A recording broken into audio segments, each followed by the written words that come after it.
Vue de l'apôtre, ses actions de grâce, ses prières. Signature et adresse, vue apostolique, 1, 2. Paul rend grâce à Dieu pour la foi et la charité dont les Colossiens sont animés à cause de l'espérance que leur a donné l'Évangile, 3 à 5.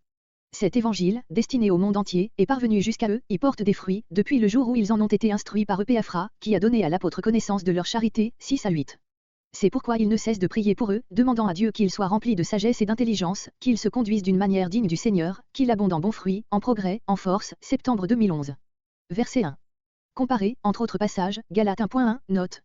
Comparez 1 Corinthiens 1.1, note. C'est peut-être Timothée qui écrivit cette lettre sous la dictée de l'apôtre, Colossiens 4.18. Verset 2. Comparez Romains 1.7, note. Au lieu de Colosse, plusieurs manuscrits lisent Colasse et pour titre de notre épître, aux Colossiens. On trouve quelquefois ce nom ainsi écrit dans les auteurs profanes.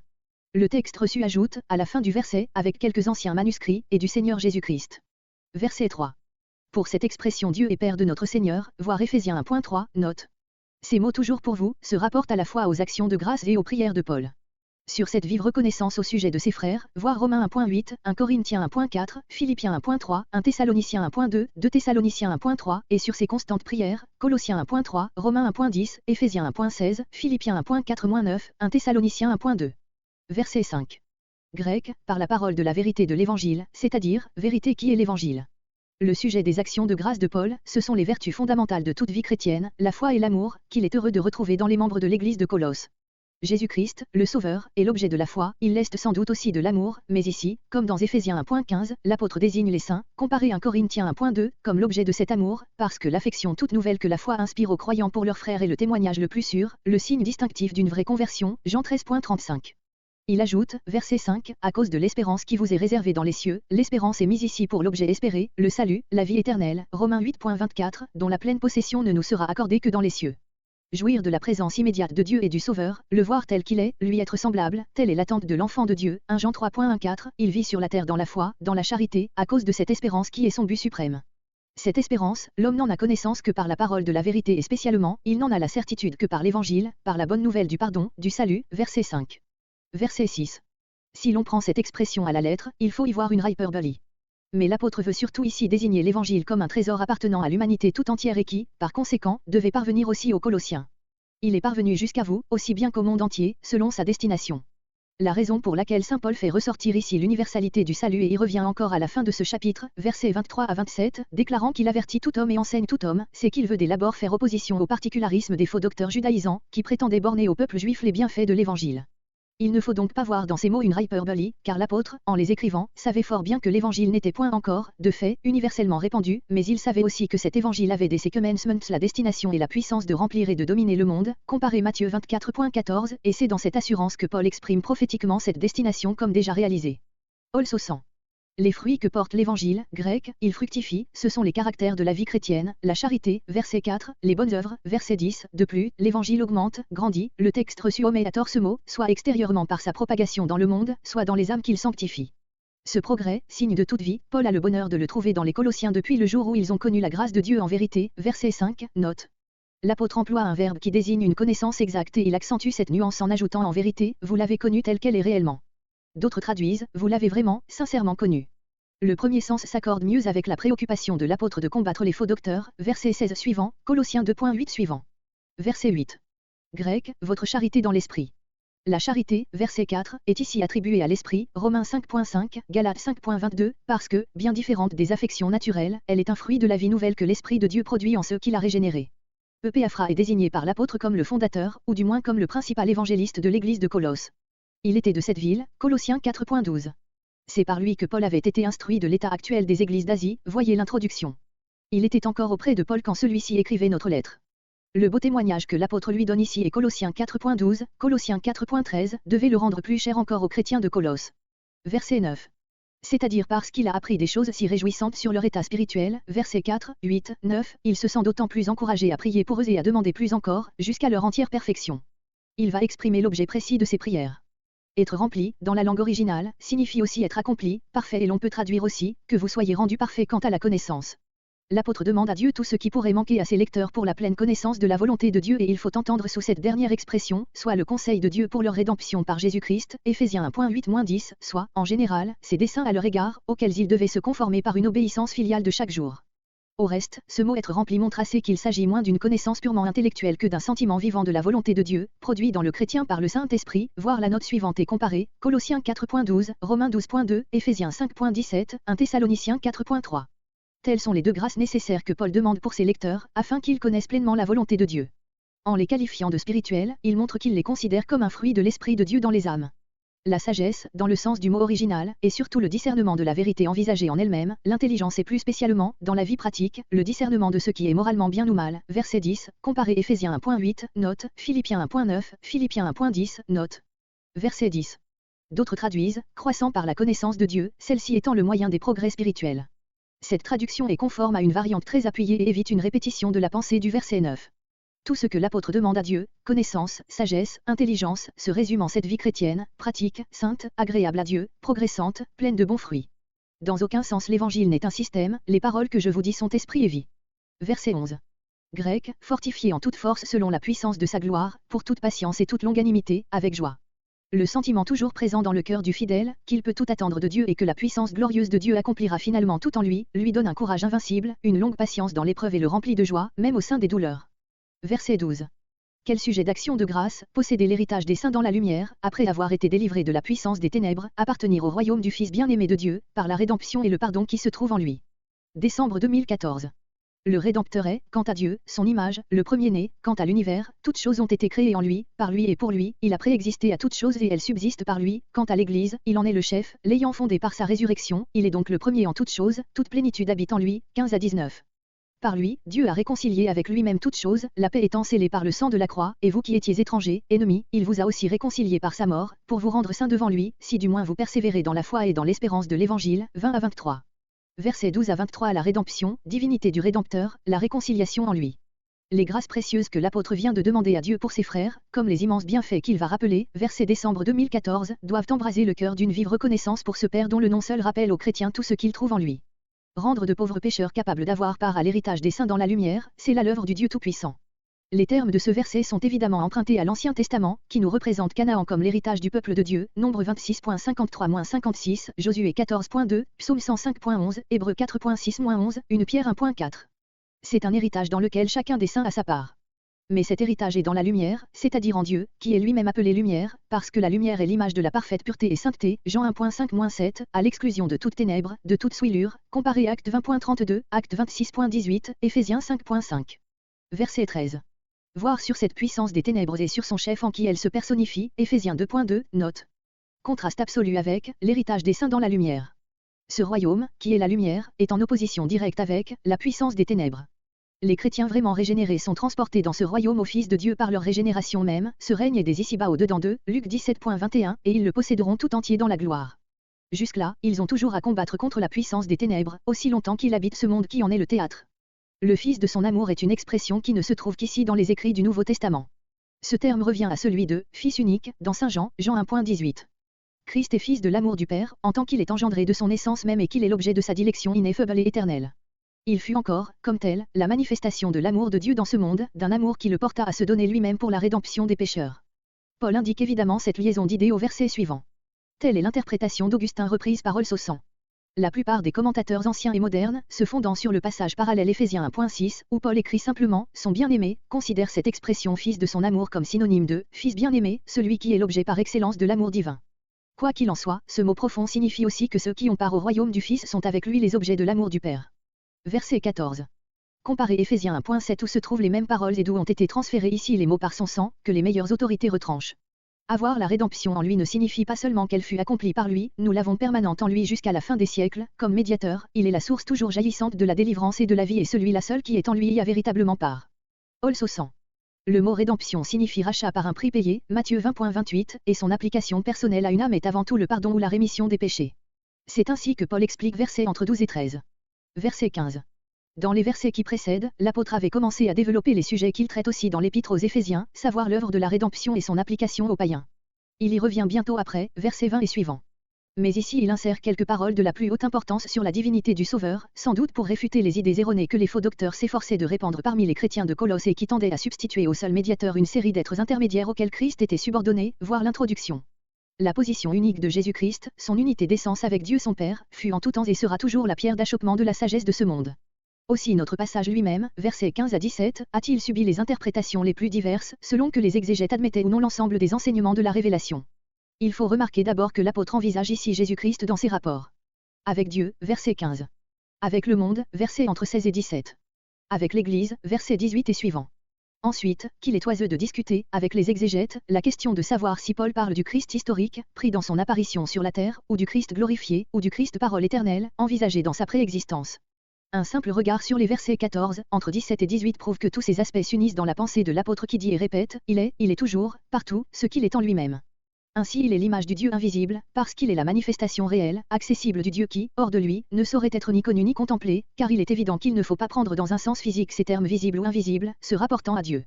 La pensée de l'apôtre trouve son commentaire seul vrai dans les paroles du Sauveur lui-même, Matthieu 11.27, Jean 8.19, Jean 14.9, comparé Jean 1.18, 1 Jean 4.12, Hébreux 1.3.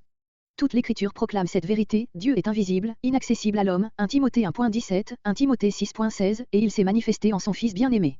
6. Quant à cet attribut premier-né de toute créature ou de toute création, le mot grec a les deux sens, il est compris par les uns dans le sens de la dignité suprême de Christ au-dessus de tout ce qui est créé et ce sens répondrait parfaitement au dernier mot du verset 18, comparé aussi ce même terme, appliqué à Christ dans son rapport avec ses rachetés, Romains 8.29, par les autres dans le sens de sa préexistence avant toute création.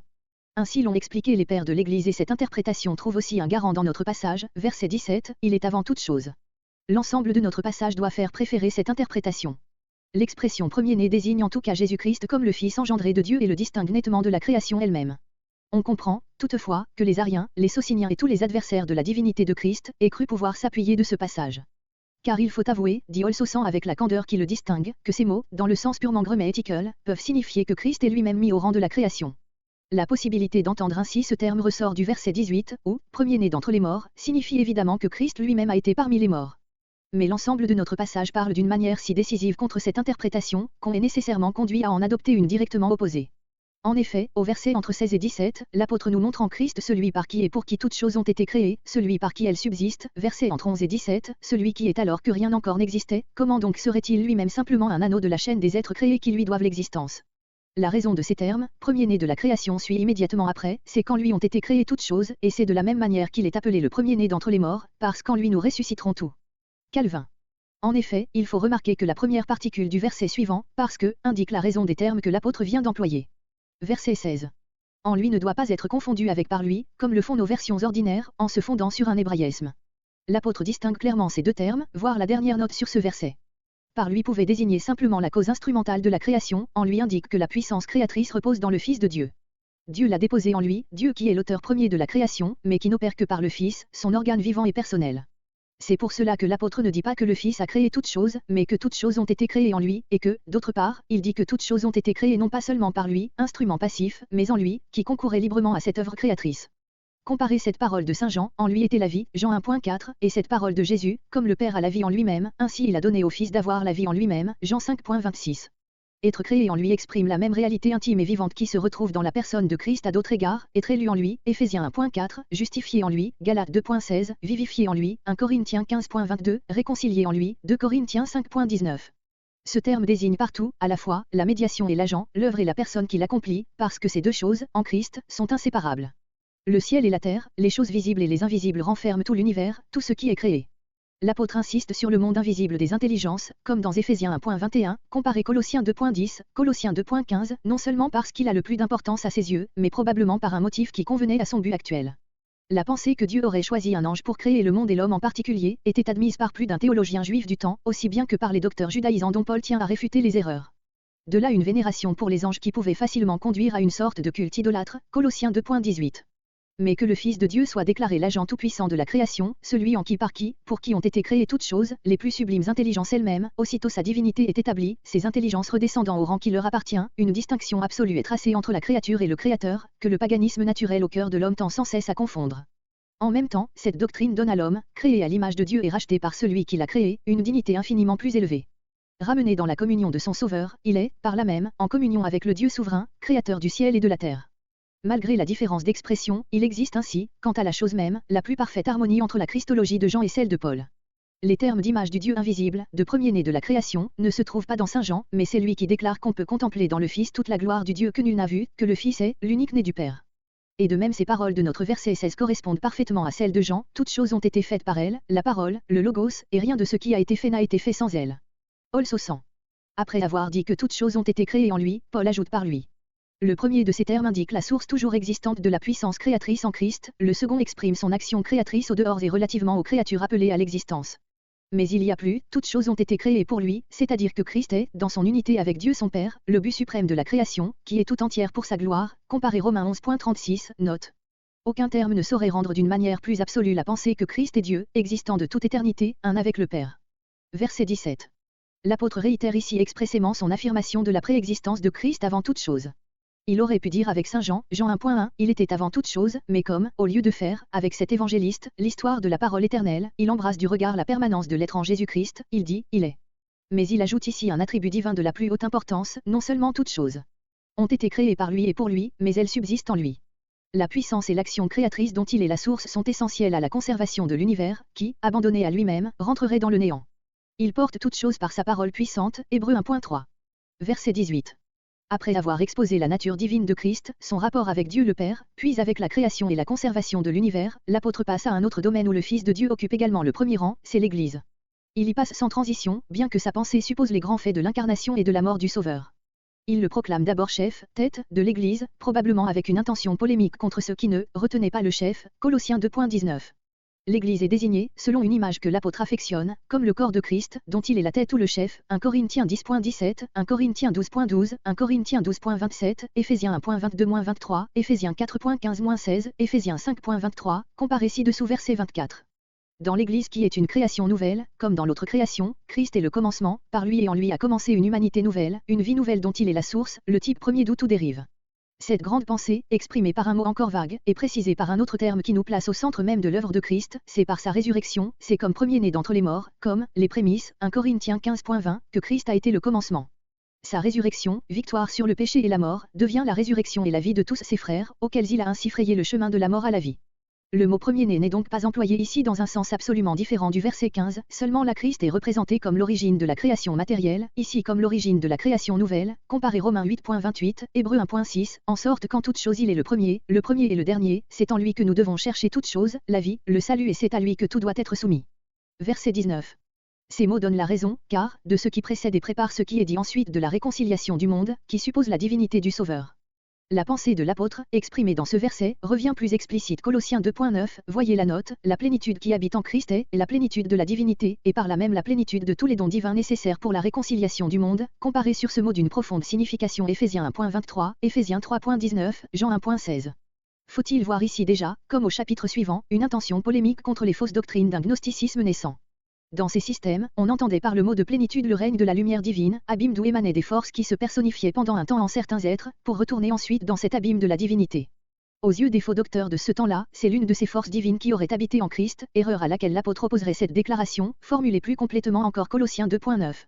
Les interprètes diffèrent d'opinion sur cette intention polémique de l'apôtre. Qu'on l'affirme ou qu'on la nie, peu importe quant à notre verset.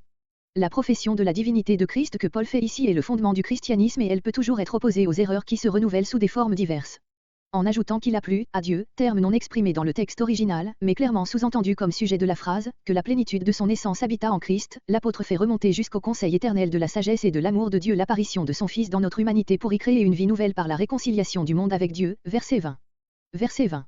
Voir sur ce grand fait de la réconciliation le passage correspondant de l'épître aux Éphésiens, Éphésiens 2.13-18 note, où l'apôtre développe plus au long sa pensée, et sur ces mots, toutes choses, celles qui sont au ciel et celles qui sont sur la terre, Éphésiens 1.10, note. Là, au lieu du verbe réconcilier, se trouve celui de réunir ou résumer toutes choses en Christ, mais l'idée est la même au fond. Seulement ici toute cette œuvre de réconciliation, de restauration est ramenée au grand sacrifice du Sauveur qui en est la cause efficiente, ayant fait la paix par le sang de sa croix. Ces derniers mots expliquent les premiers du verset, par lui. Les interprètes ne s'accordent pas sur la personne désignée par avec lui, les uns le rapportent à Christ, les autres à Dieu, cette dernière opinion est la plus probable et la plus conforme à l'analogie d'autres passages, Romains 5.10, 2 Corinthiens 5.18-20. Les mots par lui, après ceci, ayant fait la paix, sont omis dans quelques manuscrits, leur répétition ayant paru oiseuse. Paul insiste sur celui qui est l'auteur et le moyen de la réconciliation. Verset 21. Comparez Éphésiens 2. Note. Verset 22. Le corps de sa chair est le corps humain, faible, mortel, de Jésus, qu'il a livré pour nous. Par sa mort, complète la pensée de l'apôtre et équivaut à cette autre expression qu'il vient d'employer, verset 20, par le sang de sa croix, ou simplement, par sa croix, Éphésiens 2.16.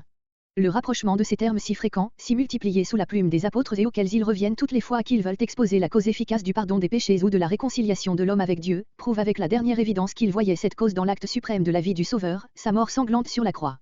Des versets 21, et vous, l'apôtre fait à ses lecteurs l'application personnelle de cette grande œuvre de rédemption, afin de les porter à la fermeté, verset 23, par la considération de cette grâce immense.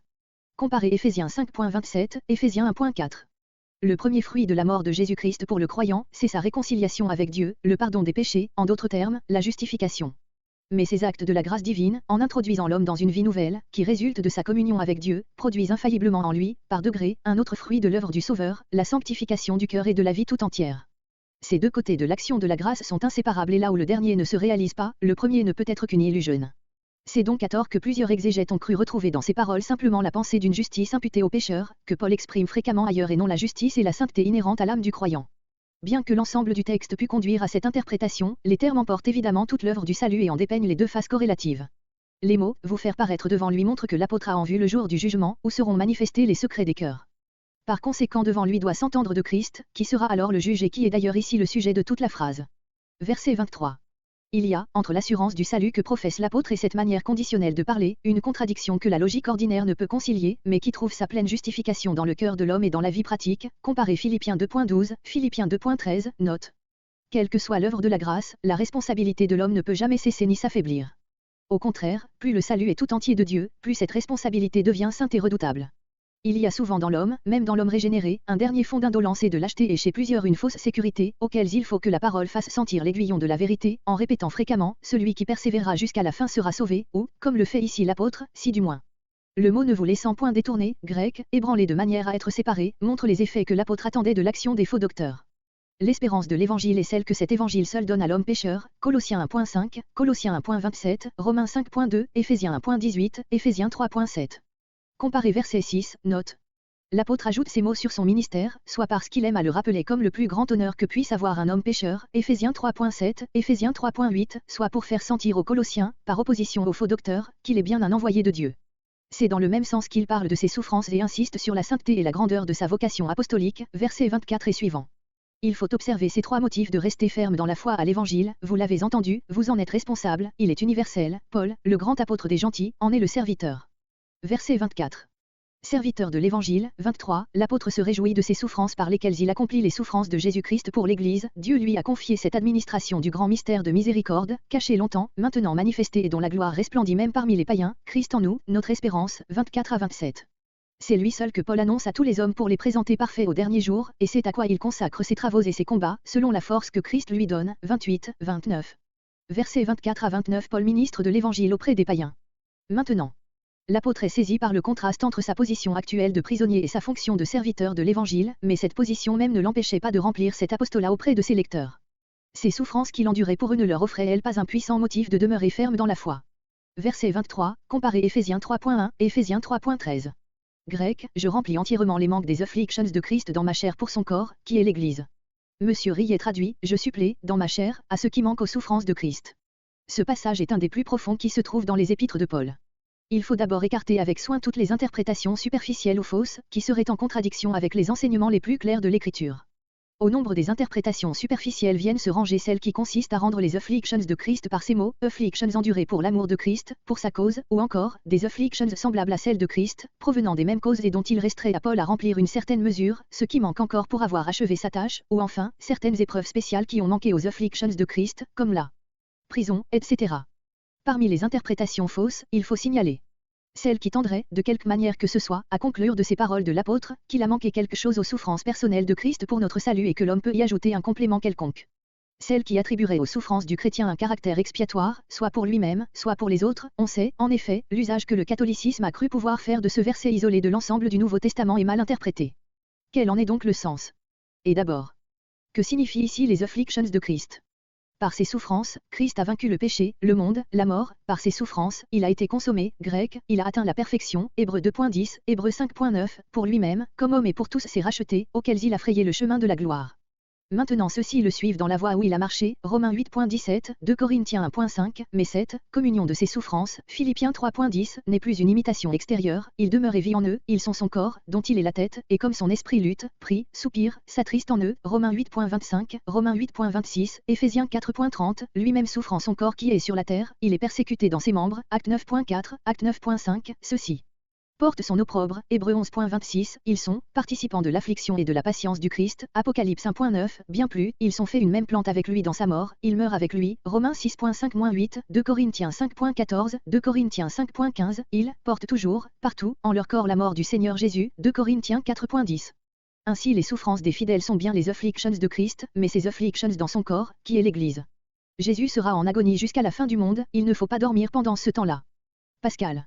Dans ce sens, mais dans ce sens seul, il manque aux afflictions de Christ quelque chose qui peut être accompli, achevé, c'est tout ce que l'Église doit souffrir jusqu'à ce qu'elle soit consommée avec son chef, et voilà les souffrances auxquelles Paul eut, durant tout son ministère, une si large part, 1 Corinthiens 4.9 et suivant. Mais, comment un chrétien peut-il souffrir pour l'Église ou pour le corps de Christ? Cela ne signifie point qu'il souffre à sa place, dans un sens d'expiation, car Christ et Christ seul a tout accompli, nul ne peut racheter son frère de la mort. Mais il n'en est pas moins vrai que les souffrances, les renoncements, les victoires de chaque membre de l'Église contribuent puissamment au bien de tout le corps, par la communion qui existe entre les membres. Quel affermissement pour la foi de tous dans la constance d'un seul martyr. Les triomphes que ces généreux confesseurs ont remportés en défendant la vérité profitent encore à l'Église après des siècles. Il en est de même de l'influence bénie du membre le plus obscur de l'Église, souffrant en vrai chrétien. Combien plus de l'œuvre d'un saint Paul. Comparez 2 Corinthiens 1.6, note. Aussi comprenons-nous qu'il se réjouisse de ses souffrances pour ses frères, d'abord parce qu'il aimait ses frères et ensuite parce qu'il avait le sentiment qu'il souffrait avec son Sauveur, portant les afflictions de Christ, lui étant rendu semblable, voir sur ce passage un discours de Vinay, dans les études évangéliques. Verset 25. C'est-à-dire pour annoncer cette parole dans toute sa plénitude, jusqu'à ce qu'elle ait atteint le but en vue duquel Christ l'a confié à son apôtre. C'est là l'administration, grecque, économie, que Dieu a donnée à Paul pour les gentils.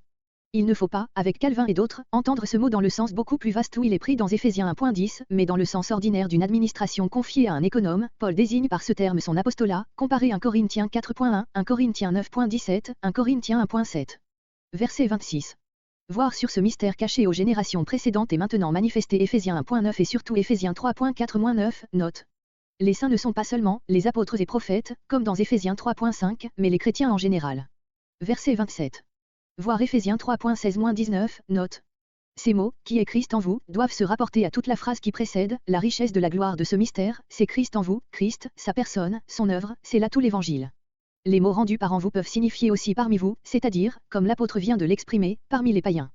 Mais la pensée est plus complète, plus profonde et évite une répétition en traduisant en vous, comparez Éphésiens 3.17, Galates 2.20.